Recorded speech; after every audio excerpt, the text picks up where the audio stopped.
if every MDA is his own trade negotiator, so we want to build a railway line, it's the ministry that does the negotiation, right? Correct. Irrespective of whether it is okay or not. Correct. So there's no central body, so they just decide and they go ahead and get the other partners and it's signed. And it's, on behalf of the Federal Republic of Nigeria and every one of us. Yes, and it's that was the practice. It was largely in principle and in practice. It's been fundamentally problematic. And, you know, frankly, the person to thank for this, I mean, this was the president's decision, and it was a decision by the Federal Executive Council. But the person to thank for the actual implementation to ensure that this correction was made was by a very cerebral vice president, His Excellency Professor Shimbajo. I mean, he saw it. When this matter was first raised, he remembered the time he used to be the special advisor to the Attorney General of the Federation, and he said, my goodness, this goes back to 1988 that we had this sort of lack of coordination. And Professor Shimbajo, our vice president, has celebrated it every way, actually worked through this an 8-month process amongst all the ministers and MDAs with competent jurisdiction to ensure that this correction was made in the economic apparatus of economic governance domestically. Overdue, but done. And now we're working and explaining, you know, because we also have to be careful of turf sensitivities. And we're explaining to all those involved as we're not the masters. The NOTN is not a master. We're not in charge of anyone.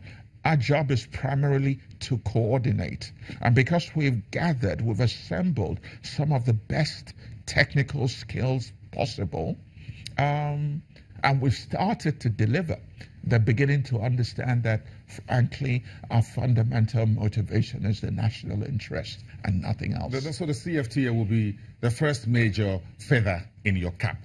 Would that be correct to say so? Well, several feathers. We organized, Boston. You're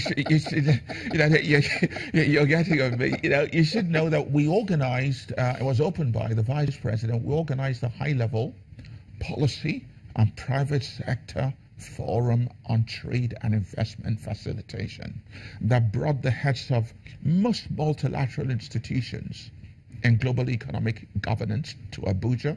It brought the new president of the OECD 3 months into the job. And the Abuja statement is now a historical reference point. So the office has been able to deliver on this. But something I need to correct, it's not about feathers in my cap, because it's teamwork. And I'm serious about this. No one man or one woman can be responsible for this scale of achievements. It's teamwork. And the CFTA, AFCFTA, is massive. If we never got the political backing of the president and the FEC, this is about political leadership. It's not about me. It never would have been done. This is about ambition and audacity in political decision-making and leadership, and it will count very well for Nigeria. What else is there to be done beyond the CFTA as far as your office is concerned? Well, the CFTA would be, as I said, this is a major achievement when it's signed on the 21st of March. That's next week by, I believe, over 40 African heads of state and government who have confirmed. But then there's work to do. Related to that, we are making a bid for Nigeria to host the Secretariat. So this will be one of our major objectives over the next few weeks and the next few months. But I do want to talk about an area where I need your help and where in my sort of thinking, one has not performed very well. One hasn't really performed very well. We need to, as an office, we need to deepen consultations with private sector stakeholders. Currently, we've been consulting. We have been consulting with the Manufacturers Association of Nigeria, with the Nigerian Association of Small and Medium Enterprises, with NASIMA, and with other industry groups, but it's not enough. It's too ad hoc, it's too fitful, it's too uncertain.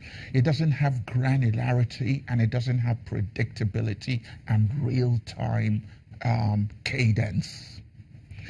I'd like to do better there. If you ask me for an area of weakness where I need to focus, it is an area of weakness. I admit that. I need to do better there.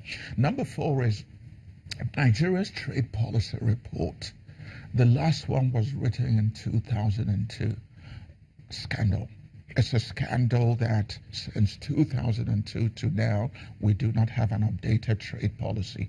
We're working on that, and we need to have it, the draft, sent up the change of government by June this year. But what we've done preliminary to that, I give you this. I hope you read it and talk to me about it. This is a gift. This is the first ever edition of Nigerian annual trade policy reports. We've never written annual trade policy reports. We've written them in 6-7 year cycles. For a global economy in dynamic transformation and rapid change, not good enough. For the largest economy in Africa? For the largest economy. Does not have a regular trade report? Not good enough. So this is something that we've started to improve on by releasing Minister Enalama. This was his initiative. He brought private sector dynamism into this to have an annual trade policy report, but we also need to have a Nigerian trade policy updated from 2002. So that we'll be doing. And then, of course, we are looking at our bilateral relationship with Switzerland, strategically with the United States, strategically with Japan, with Brazil, with India and China, and with a number of others.